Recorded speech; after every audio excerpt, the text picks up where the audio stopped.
All right, guys, welcome to my YouTube channel. You're watching ETA. Now, this is the channel whereby we bring you the best in maths and physical sciences. Now, today we're gonna be doing a revision of maths paper 1, but specifically, I'm gonna be doing a question from 2019 national exam. I'm going to start with question 1.1.3. However, because the first two questions are simple and straightforward. In order for you to solve for x on the two equations, just use the quadratic formula. Now, your quadratic formula is given by minus b plus or minus the square root of b squared minus 4ac divided by 2a. At this point, you don't really need to know where it's derived from. But if you like, if you want to further your knowledge, you can feel free to go and research on where the quadratic formula comes from. And on your solutions, you're gonna get 2 solutions maximum. And how do we know that we're gonna get 2 solutions? The highest exponent of both equations is 2. If the highest exponent of your x values was 3, means that the highest possible solutions was going to be 3. If it was 4, same thing applies. If it was x to the power of 4, means the highest possible solutions would be 4. Now, without waste of any time, let me go straight to 1.1.3. Again, we are dealing with a quadratic function. However, we are dealing with an inequality. There's no equality there. If we're dealing with an equality, we were gonna be having an equal sign. Now, I've already written the inequality that we want to solve. Now, what you can see is that we have a function, and this function is set to be less than 0. And what does that mean? It means on your function, we are going to get all the values of x whereby the function is less than 0, or whereby your y values are less than 0. We are dealing with a parabola. This is the region we are talking about. This is the region whereby, if I draw a Cartesian plane, this is the region that we are talking about. And this region has 2 highest possible solutions. And it doesn't mean that you are always going to get real solutions. There are times whereby you won't get real solutions, meaning your graph won't be intersecting the x-axis, which is part of the possibilities. It happens. Now, let us try to solve this equation. Solving this equation, we're going to have 4x squared. Now, if we are only focusing on the solutions, I'm going to change this inequality into an equal sign to make things easy. Hence, I've written solution. I'm only dealing with the solutions. These are the solutions. Okay. Now, if I take -1 to the other side, it will change the sign. It will have a positive sign. If I divide by 4, both sides, I will have x squared equals 1/4. Now, x equals, if I take the square root of both sides, I will have plus or minus, what is the square root of 1? 1 over square root of 4, 2. Always remember, it's a plus or minus. Whenever you find the square root, it becomes a plus or minus. Okay. Now, these are the solutions.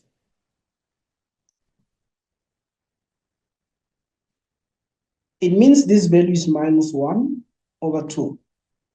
And this one is 1/2. These are the values of x. Okay. Now, how do I express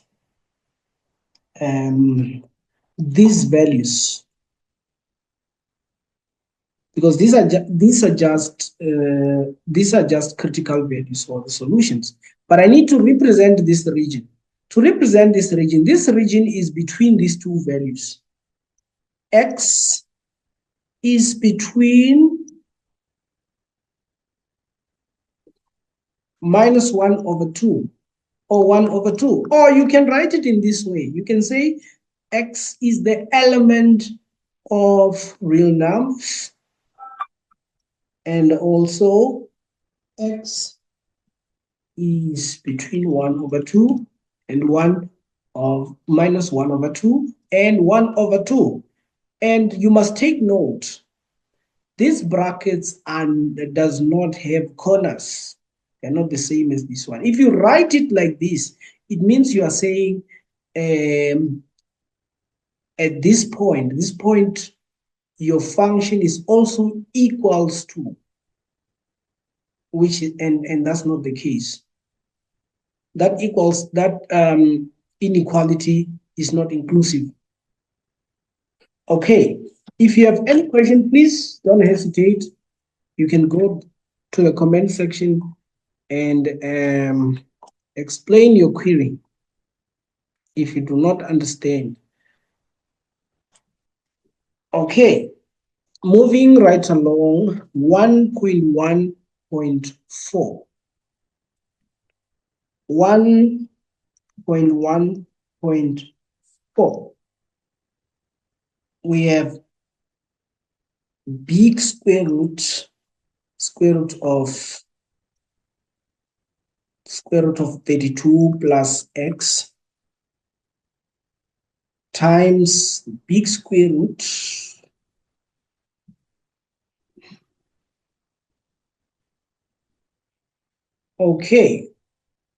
and they equals to x.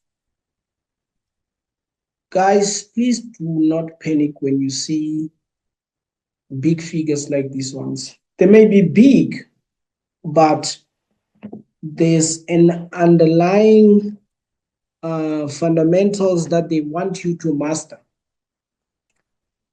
which you are going to figure out as we move on. Now, in order for us to remove the umbrellas or the square roots, we need to square both sides. It's fine. So if we square both sides, the two umbrellas will be removed automatically. So we're going to be left with 32, the square root of 32 plus x times 32, the square root of 32 minus x is equals to x squared. If you don't get it, go to the comment section. Okay. Now, what do you notice here? This is something that you've come across. This is the difference between two squares. Now, with the difference between two squares, all you need to do is to square the first term. If you square the square root of 32, you get 32. If you square x, you will get x squared. Now, we are dealing with the difference between two squares, hence the minus sign. Now, we're just going to take what we have on the other side, which is x squared. If you don't understand, please do not hesitate. Okay. Now, from here, we will have 32 equals 2x squared. Do you agree? Okay, as a result, if you divide both sides by 2, we will have x squared equals 16. Now, x equals, what is the square root of x? It's x. The square root of 16 is not 4. It is plus or minus 4. I will repeat. The square root of 16 is not 4. It is plus or minus 4. Why? Why do we put the plus or minus? We put plus or minus because minus 4. Yeah, so like I said, the reason why we use plus or minus, it is because if I multiply minus 4 by minus 4, I will get the same results as I multiply 4 times 4. It's the same thing. Why? Because negative times negative is positive. All right, so the solutions, x equals plus or minus 4. You can also expand it if you like. You can say x equals 4 or x equals minus 4. It's the same thing. Or you can end here. They will give you all the marks. If they don't give you all the marks, you can come back to me and say it in the comment section. I'll go straight to that particular teacher and tell them to give you your marks that you deserve. All right, now we're going to simultaneous equations. We have x simultaneous equation, that's 1 point, let me check, 1.2. 1.2. We say x plus y equals 12. We have two equations. This is equation number 1.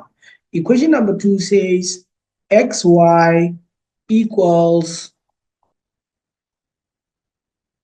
14 minus 3x.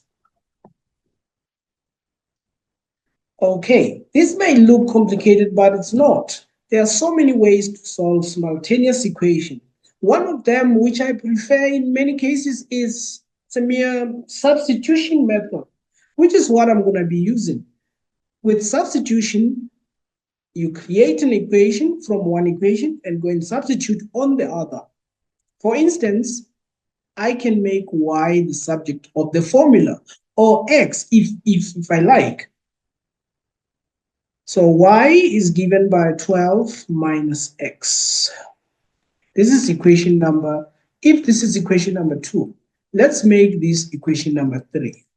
Now, we can sub equation 3 into equation 2. And what we're going to end up with is x into 12 minus x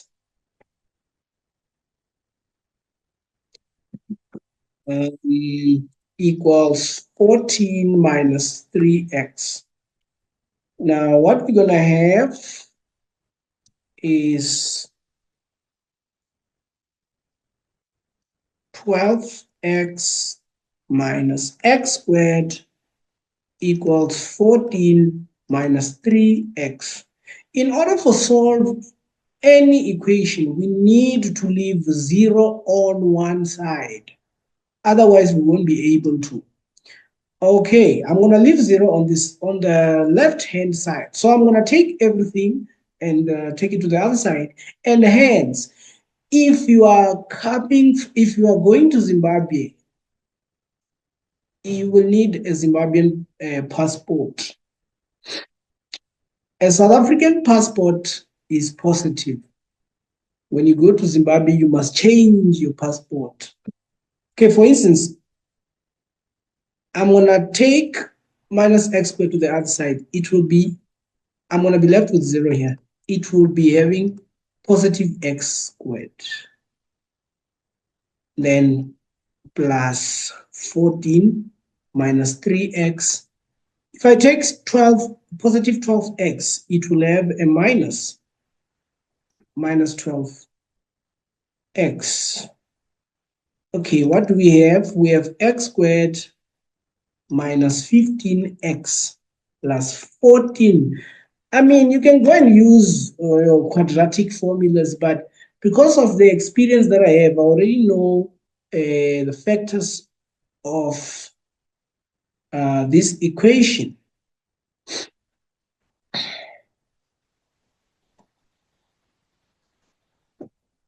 The solutions are x minus 1, x minus 14.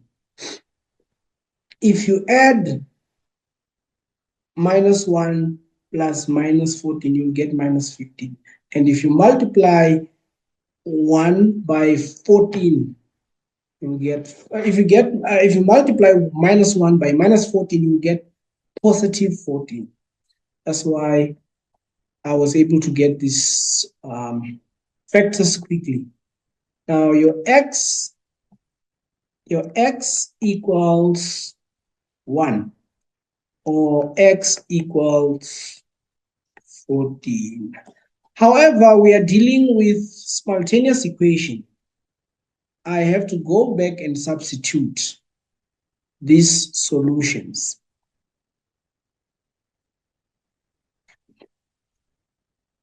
Into equation 3. So your y is given by 12 minus minus x, which is minus 1, or y is given by 12 minus 14. It means y is given by 11, or y written can be a minus 2. Okay, so you can write your solution as coordinates. This is the best way.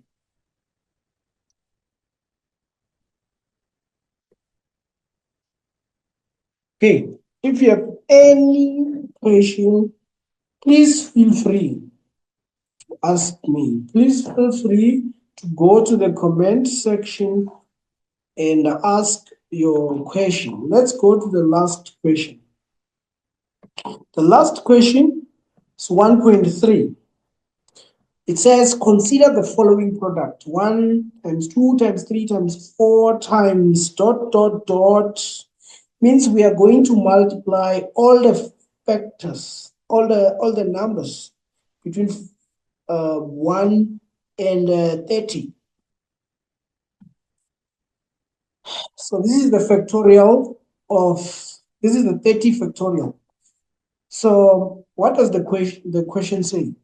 Determine the largest value of k such that 3 to the power of k is a factor of this product.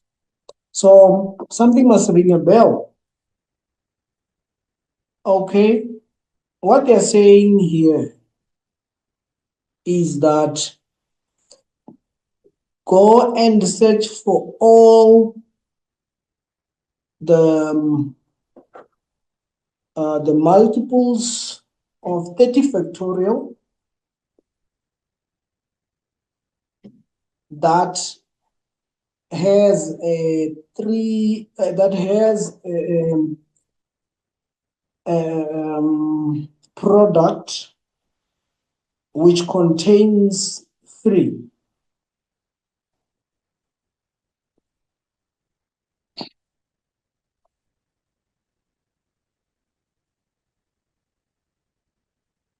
So in other words, we need numbers which can be divided by 3.